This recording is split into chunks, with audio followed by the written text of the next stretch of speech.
Welcome back to the Chad Hasty Show, News Talk 95.1 FM and 790 AM. KFYO, thank you for tuning in today.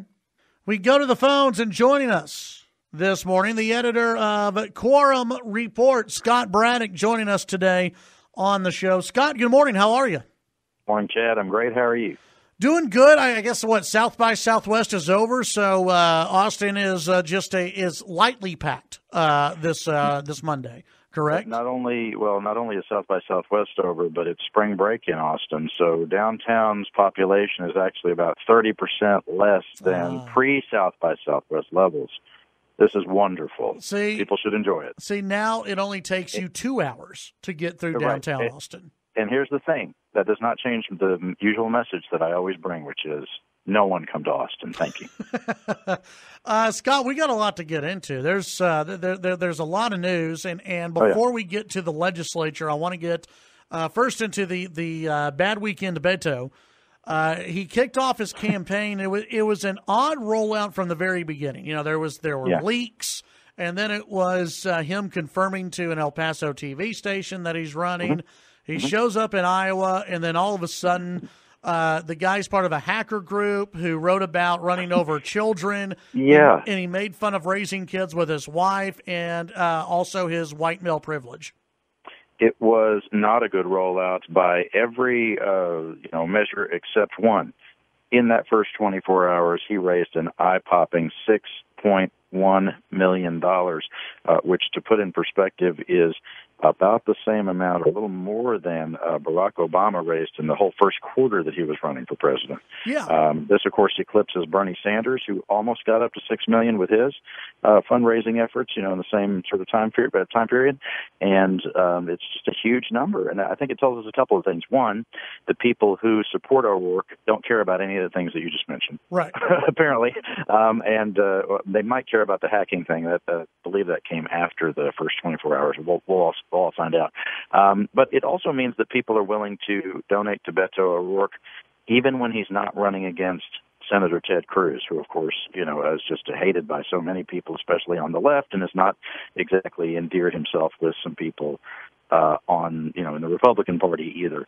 And so, look, Beto has a broad base of support. Again, these are small donors, people who are given the $5, $25, $20, whatever, less than $50, probably most of them. And we'll find out exactly what those numbers are when the actual reports come out. These are the announcements from the campaign. But anyway, you look at it, that it's just a giant number. Now, as you mentioned, there were some very bad headlines. One of them, I think you did not mention, was the one from the New York Times, which they sort of took aim at him for speaking during his announcement video, but not letting his wife speak. She just sat there and, was just sort of smiling at him while he's, rolling out his campaign. As we mentioned on the KFYO morning show last Friday, his wife, Amy, is the billionaire's daughter, and you don't usually see the ventriloquist speaking. Well, and here's the deal with even most rollouts. I mean, if the wife is in the video or standing there, I mean, she's she doesn't get up there and usually speak. I mean, there's right. So yes. Again, this is the left kind of eating their own on this issue, yes. and with the white male privilege deal, that's kind of the left eating their own. But like you said, He raised an eye-popping figure, which to me tells me he's absolutely a top-tier candidate for the Democrats. Yeah, I think that's right. And, the Democrats, of course, are going to eat their own. It's what Republicans do in Republican primaries, right? They're looking for the most conservative of candidates, and then the Democratic Party, they're looking for the most liberal of candidates, and yes, white male privilege, not letting his wife speak. There was also the thing about him having to apologize for not only that the things that he wrote while he was part of that hacker group, but also apologizing for the way he talked about his marriage. Did you see that? He had said that, his wife, basically had said his wife does most of the raising of the children, and he's there whenever he can be. I thought it was sort of like, a self-deprecating sort of comment, which is something that folks, who've been running for office have been making similar comments for years and years. And in fact, what he's saying, and this is where the Democrats just, it's so funny that always in the competition to, eat their own, as you say. You have a guy who's basically saying, that he really appreciates, and he's sort of building up his wife for all that she's doing in their family. And they can't help themselves. They have to criticize him for even saying that. And then instead of saying, by the way, I was praising my wife when I was making those comments, he says, well, I'm so sorry about the way I said that, and I'll try to do better. Yeah, he is appearing as though over the weekend he's trying to be very woke, Scott. And it's a phrase we use here on the show. Mm-hmm. He wants to be so woke, and what you see play out even over just pop culture is that you can't be woke enough. That there's got to be more, and I think O'Rourke at some point he's got to realize you're not going to be woke enough. It's just not going to happen. But it's kind of fun to watch. Just from my perspective, it's fun to watch and see this thing play out. Yeah, and, at some point you would expect that people would want somebody to, I hate to phrase it this way, but stand for something. A lot of the headlines over the weekend, and I think it's a valid question. I saw some of the people chattering on cable news this morning about it as well. What is Beto O'Rourke running to do? What are his goals for America other than sort of being vague about doing better and being bipartisan and all of that. It sounds to a lot of people like the sort of hope and change message that Barack Obama had when he was running for president. And while people might say, well, what did that even mean? Hope and change. All these years later, I don't think people still have a grasp on what that actually meant. The counter argument, though, is that it worked and he became president. Yeah, absolutely. Let's take a look at another campaign before we get into some legislative news. An interview, I guess, that Senator Cornyn was giving today, and I didn't catch where he was actually doing the interview, but he commented on the possibility or, would he like President Trump to campaign with him here in Texas. And this was a little bit different than what we saw with Ted Cruz as far as an answer goes. Yeah, and I saw your tweet on this. I think you said it was a nice way of saying, no, he does not want the president to be campaigning with him. The quote was, this is John Cornyn, I want him to win, but I suspect that probably his time is going to be better spent in those battleground states around the country. We'll take care of Texas in 2020. He can deal with these other states. Sounds more like what Senator Cruz was saying during his race for re-election last year. Remember, it was Lieutenant Governor Patrick who was the one who actually went to Washington, talked to folks at the White House, and said, we need the president to come down and campaign for Senator Cruz. When Cruz had been asked about it, he kind of had an answer about like John Cornyn, which was, it wouldn't be awful if he came, but we're not asking him to come, basically. Yeah. And the same thing with Cornyn now. Although worth noting that Cornyn and Trump will be on the ballot together, and so there can't be a whole lot of daylight between them. Of course, you have Trump endorsing Senator Cornyn, and Cornyn, of course, embraced the endorsement. And so it may not, and this will be interesting to watch, Chad. The senator, he voted with the president, so did Senator Cruz, on his emergency declaration, which I know a lot of conservatives have a problem with, basically saying, and what did they have, 11 or 12 Republicans who voted against the president on that, which he then vetoed, conservatives saying, or a lot of them saying that, hey, what happens when there's a Democratic president and they want to say that, gun violence is a national emergency and they want to use that to start seizing people's guns or whatever, whatever the liberal, cause is at that moment. Yeah. And so, it's a legitimate debate. And it seems like the senator has made the calculation that he's basically running with Trump, and there can be no daylight between them. But this comment seems to indicate maybe he'll try to do some separation. I'm just not sure that voters are going to see it that way at all. They're going to think that he's the Republican senator and he's linked to the Republican president who's also on the ballot right next to him, right at the top of the ballot. And I would think that's the way people would process it. Yeah, and depending on who the Democrat nominee is, Texas might be a much bigger battleground state than what we think it is right now. Yeah, no question. We had record turnout in 2018 with people voting, remember, almost at what had been previously presidential levels, and more than 8 million people voting in Texas.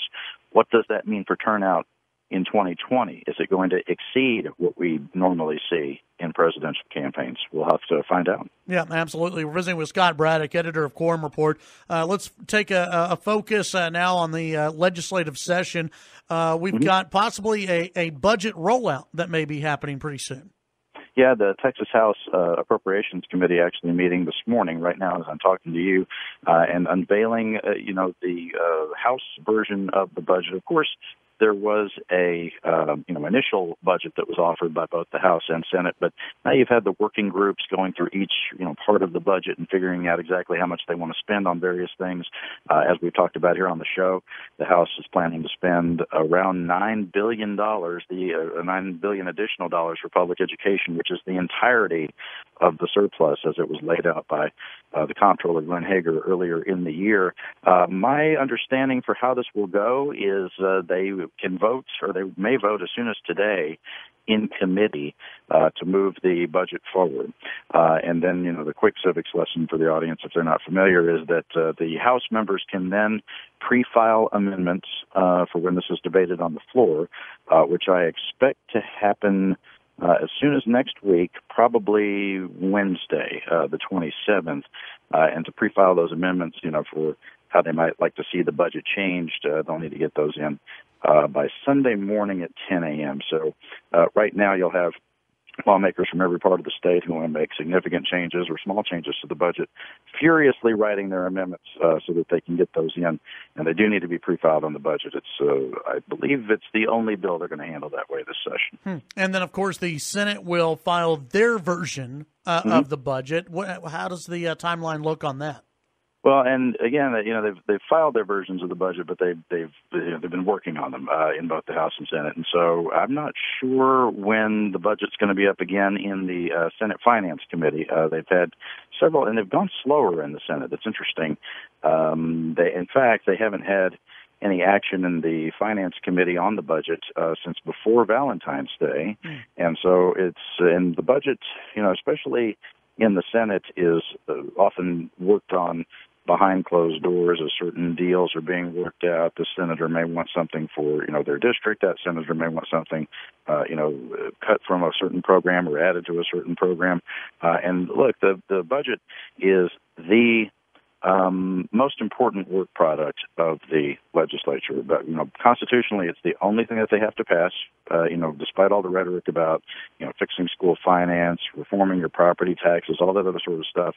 Writing the budget is the thing that they have to do before they can leave Austin. And if they were not to write a budget, then they would have to have a special session. So it seems like they're, on track to work this out. But, once they move these things through the committees, then we'll be able to see what the real differences are between the House and Senate versions, as they move toward the final passage on a budget.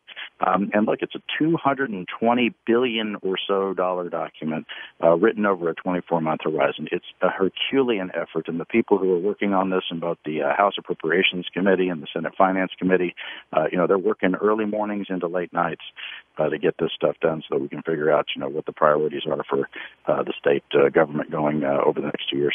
Visiting with Scott Braddock of Quorum Report. Scott, when it comes to property tax reform, and that's something that, is still the focus of so many who are out there.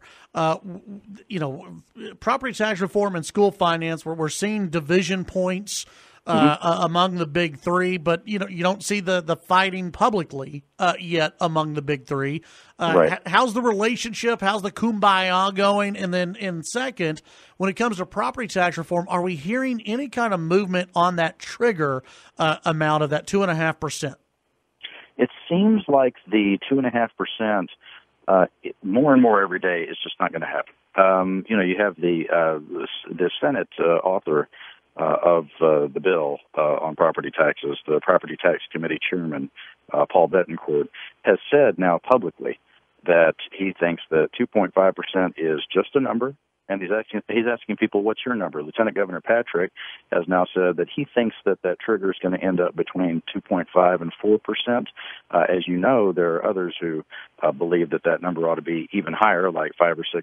And of course, there are lots of exemptions in this. Those taxing entities that are, $15 million and under for their collections, those are exempt. But they did, add an amendment in the Senate that would say that those people who live in those areas could, vote themselves into the tax cap, tax trigger mechanism. And so there's a lot of moving parts on this right now. And, the House has yet to debate this thing. Whenever it's on the floor, I'm sure many, many, many amendments will be offered to try to, work out something.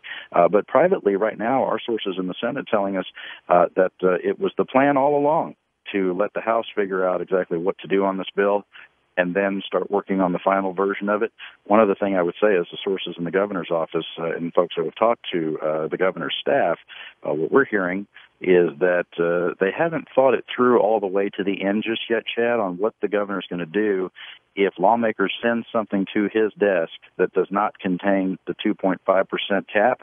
And in fact, the governor, it seems, hasn't really gotten all the way through figuring out how to allow them to pass something that doesn't include the 2.5% cap without being mad at them, right? Because 2.5% is his number. That's the only thing he's talked about. He hasn't talked about 4 or 5 or anything between 2.5 and 4%. So 2.5 is the only number that he's offered. So that's his number. Will he veto a bill that doesn't have the 2.5? Does that trigger a special session? All these are open questions right now. Very interesting. Scott, as we wrap things up, anything else big in the news as far as the legislature goes? And tell folks what they can find on Quorum Report as well. Well, right now we have an in-depth report on the state of the Senate. It gives you all of the reasons that various priorities have sort of stalled out in the Texas Senate and some of the things we've talked about here on KFYO. You can check out our free emails at quorumreport.com. We'll let you know what's going on with the state budget and a whole lot of other issues that are important to all Texans. At quorumreport.com, sign up for the free emails. And as always, we only bother you if there's real news, not fake news. There you go. We'll only send you real news to your email at quorumreport.com. I like it. Scott Braddock, as always, appreciate your time, and we'll talk to you next week. Thank you, my friend. Talk soon. Have a good one. That's Scott Braddock. Follow him on Twitter at Scott Braddock.